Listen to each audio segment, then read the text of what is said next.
लाटू देवता का नाम ऐसा पड़ा बोला। एक थी आना घड़ी का पानी, हाँ। एक थी जना घड़ी का पानी।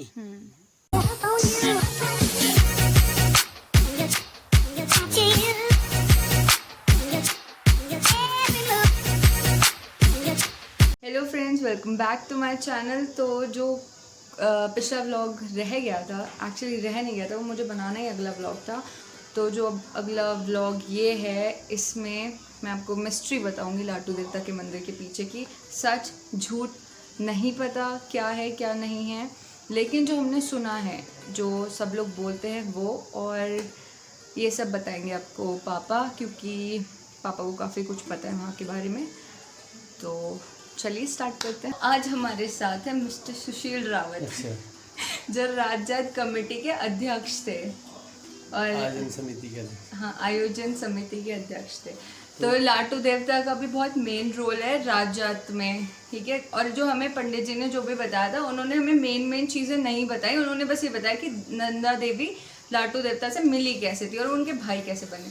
तो आप ये बताओ कि लाटू देवता का नाम लाटू देवता कैसे पड़ा? बताते हैं कि कहीं रास्ते पे कोई ऋषि थे, ऋषि कुटी बनी थी। संभवतः मुझे बहुत क्लियर नहीं कोई स्थान है, संभवतः गैरोली पातल हो सकता है वो। तो वहाँ पर करके बहुत थक गए थे, पानी की प्यास लगी लाटू देवता को, तो उन्होंने पानी मांगना चाहा उनसे। तो ऋषि ने कहा कि अंदर जाओ और पानी ले लो, एक घड़े में पानी ले लो। वहाँ दो घड़े थे, एक घड़े पे पानी था और दूसरे घड़े पे जान का मतलब एक शराब का रूप हुआ, कच्ची शराब भी कह सकते हैं उसको। तो वो था। अब लाटू देवता पहचान नहीं पाए कौन जान है कौन पानी है। उन्होंने जान वाला लगाया और घड़ा पी दिया पानी का। अब पानी का पीने के बाद उनको कुछ नशा चढ़ा था, और नशे की हालत में कुछ आगे गया तो गिर गया वो। और गिरने के बाद उनकी जब जीभ कटी, और जीभ कटते ही मतलब कटने के बाद वो बोलना बंद हो गया उनका। तो जब बोलना बंद हुआ तो उसके बाद नंदा देवी ने उनका नामकरण कर दिया लाटू के रूप में, जो बोल नहीं सकता। अब लाटे का मतलब जो व्यक्त नहीं कर सकता, अपनी बात को बोल नहीं सकता। और बहुत प्यार का नाम भी लाटू, हमारे घर में भी प्यार दुलार करते हैं। जब माता है अपने छोटे बच्चे को तो लाटू मेरा लाटू बोलते हैं। तो वो तो शायद उसी वात्सल्य का एक प्रमाण, एक वो हो सकता है, मतलब ये कथन हो सकता है, वात्सल्य का इजहार करने का एक रूप हो सकता है लाटू। तो ये लाटू देता है। और एक जगह लिखा हुआ था कि ये नंदा देवी माता, मतलब इन्होंने नंदा देवी और इन्होंने लाटू देवता को श्राप दिया था कि तू अंदर ही तू बंद रहेगा, इसीलिए उनके कपाट ही नहीं खुलते हैं किसी चीज़ के ऊपर। अब कपाट खुलते हैं, मतलब वो अंदर ही बंद रहते हैं। पूजा हमेशा होती है, 6 महीने तक तो पूजा होती है। लेकिन जो मुझे जानकारी है कि वहाँ जो लाटू देवता के कपाट खुलते हैं तो पुजारी मुँह आँख में पट्टी बांध करके वहाँ जाते हैं। ऐसा आँख में पट्टी बांध के जाते हैं ना? अब ये क्लियर नहीं है। मुँह में मैंने पट्टी बांधे हुए तो देखा है, पर आँख पे पट्टी बांधे हुए तो नहीं देखा, मुँह पे पट्टी बांधे हुए देखा। लेकिन कुछ लोगों का ये कहना है कि आँख पे भी पट्टी रहती करके वहाँ कुछ ऐसा लोगों का मानना है कि कोई ऐसा क्रिस्टल है जिसकी चमक बहुत ज़्यादा है करके। तो वो जो देखता है तो वो फिर उसके बाद कुछ देख नहीं पाता। तो ऐसा लोगों का कहना है। लेकिन जो वहाँ के लोगों का कहना है कि मुंह में पट्टी इसलिए बांधते हैं कि कोई भाप मुंह से न जाए, या हवा या कोई बैक्टीरिया मुंह से न जाए करके उस पवित्र स्थान पे। तो ये भी लोगों का मानना है। लेकिन अब वास्तव में क्या है तो ये तो वो लोग बता सकते हैं। अभी तक वहाँ पे कोई भी नहीं गया ना पंडित जी के अलावा? हाँ, कहना ये। और वहाँ के पंडित जी ने जो भी हमें बताया, उन्होंने मेन हमें ये सब स्टोरी तो बताई नहीं। उन्होंने हमें ये बताया कि नंदा देवी लाटू देवता से कैसे मिली थी, क्योंकि वो थोड़ा सा डर भी रहे थे। उन्होंने ये बोला कि मेरा कितना ही प्रेमी प्रिय क्यों ना हो, मैं उसे नहीं बताऊँगा कि अंदर मैंने क्या देखा है, क्यों देखा है। तो उसने ये उन्होंने इसलिए बोला ना ये, क्योंकि वो डरते हैं उनसे कि कुछ गलत हो जाएगा।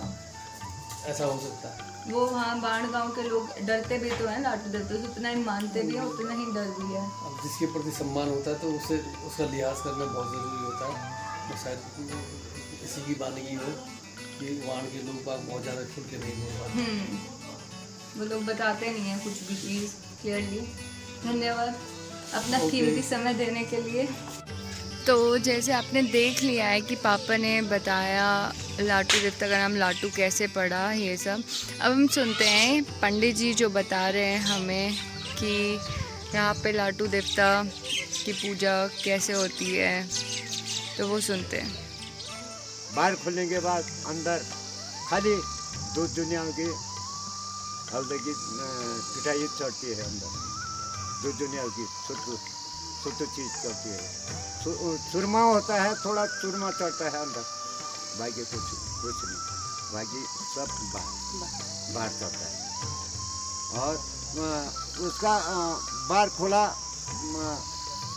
जब अवतार लेता है पुजारी जी, जब तो मुंह पर ऐसे करके पट्टी बांधता है तब अंदर जाता है, क्योंकि ये शरीर का भाग अंदर जाता करके वो परंपरा यहाँ पर ये पूजा की समय है कि मुंह बंद करके जाता है, आँख बंद नहीं करता, हाँ कहे दीप जलाएगा। अंदर जो है एक दीप जलता है, आरती करते हैं, भाग वो करते हैं, तो पूजा करते हैं। शुद्ध गाय का घी का धूप भरी जाती है वहाँ अंदर, आरती करके तो पुजारी जी जो है बाहर आता है, वहाँ पूजा करके उसके बाद समाप्त हो जाता है। उस दिन से 6 महीने तक पट खुला रहता है। बाहर से तो वो पटेला लगा रखा, कोई चीज़ न जाए, कुत्ता बिल्ली या अन्य चीज़ न जाए अंदर करके।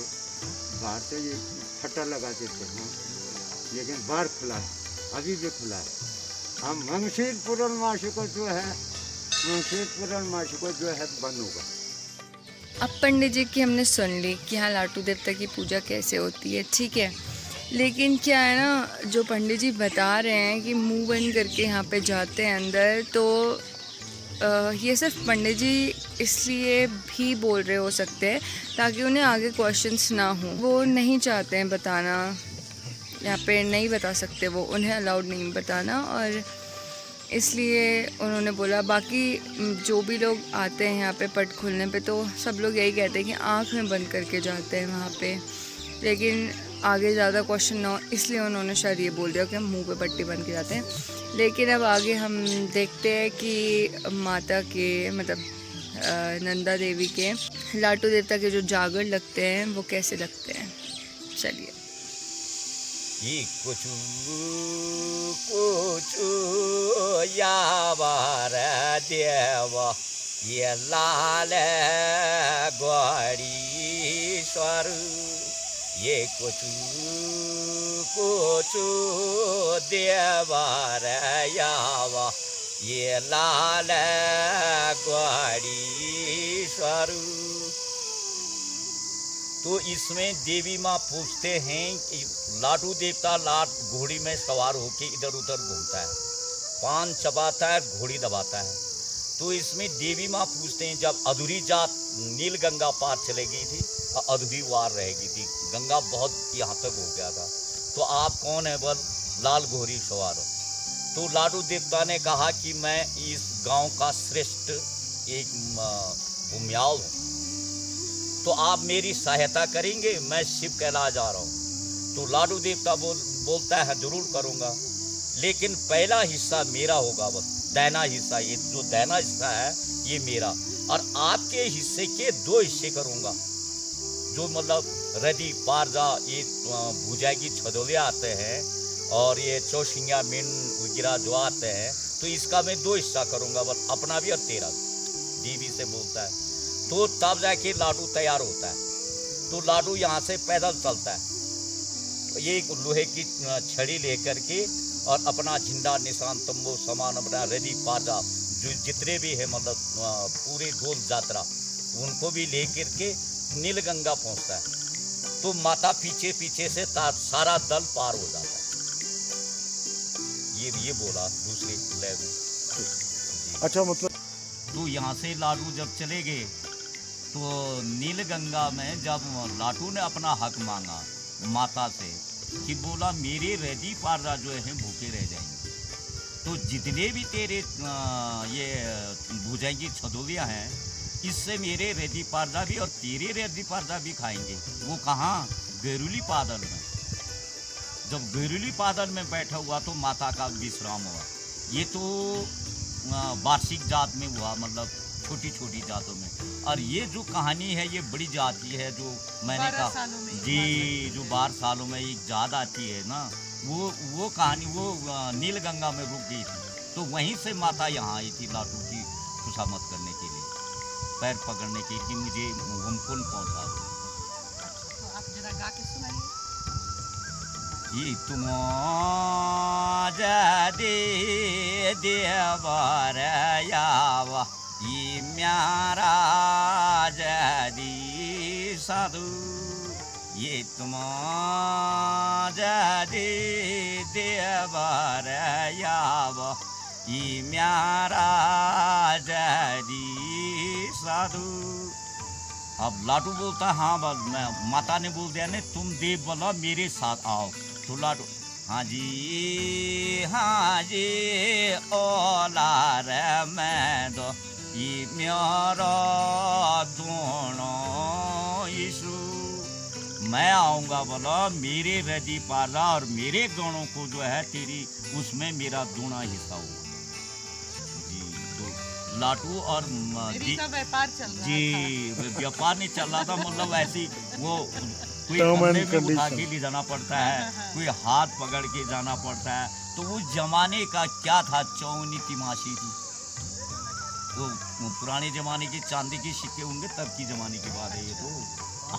आज तो ये थे लाटू देवता के और नंदा देवी के जागर। यहाँ पे ऐसे जागर होते हैं जब भी राजत आती है या जब भी लाटू के पट खुलते हैं तो यहाँ पे जागर होते हैं। और यहाँ पे सच में ही विश पूरी होती है, सच में।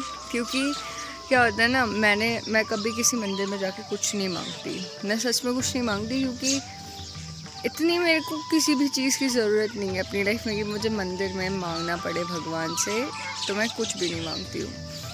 बाकी लास्ट टाइम जब मैं लाटू देवता आई थी तो ऑलिव की तबीयत बहुत ज़्यादा ख़राब थी। मतलब फ़नी लगेगा कुछ लोगों को, बट सच में ऑलिव की तबीयत बहुत ज़्यादा ख़राब थी। तो क्या होता है, यहाँ पे तो कोई वेट है नहीं, मैं ऑलरेडी बता चुकी अपने एक व्लॉग में। यहाँ पे कोई भी वेट नहीं है, तो पता ही नहीं चल रहा था उसे हुआ क्या है। उसे बस चक्कर आ रहे थे और वो 3-3, 4-4 घंटे एक जगह पे बैठी रहती थी और उसे एकदम से चक्कर आ जाते थे, वो कुछ खा पी नहीं रही थी। तो क्या हुआ था, जब हम तो उस टाइम पे हम लाटू देवता गए हुए थे, तो मैंने वहाँ पे भगवान जी से बस ये बोला था कि मेरी ऑलिव को ठीक कर दो बस। मतलब मैंने उनसे मांगा था कि मुझे मेरी ऑलिव को ठीक कर दो। और सच में नेक्स्ट टू नेक्स्ट डे मतलब 2 दिन बाद या 3 दिन बाद ऐसा प्लान बना कि मुझे ऑलिव को लेके देहरादून जाना पड़ रहा है। और मैं ऑलिव को लेके देहरादून गई, वहाँ पे फिर उसका सब कुछ करवाया और वो ठीक हो गई। 1 हफ्ते के अंदर वो ठीक हो गई थी। उसके बाद उसके इंजेक्शन्स वगैरह लगे और ठीक हो गई। अगर यहाँ रहती तो मुश्किल था ऑलिव का बचना, क्योंकि पता ही नहीं चल रहा था और डॉक्टर सारे अपनी मर्ज़ी के इंजेक्शन्स उसे लगाते जा रहे थे। तो फिर उसके बाद देहरादून गया, उसे रोज़ इंजेक्शन लगे, वो ठीक हो गए। तो मुझे लगता है कि वहाँ पे विशेष पूरी होती हैं, मुझे ऐसा लगता है। और सब लोग बोलते भी है कि वहाँ पे बहुत ज़्यादा विशेष मतलब लोग की हो जाती हैं पूरी। तो इसके बाद अब आएगी बैदनी वाली सीरीज स्टार्ट होने वाली है इसके बाद नेक्स्ट, तो स्टे ट्यून्ड। और अगर आपने इतनी वीडियो देखी ली है तो please like, share, comment and subscribe to my channel legend Pahadan. Thank you.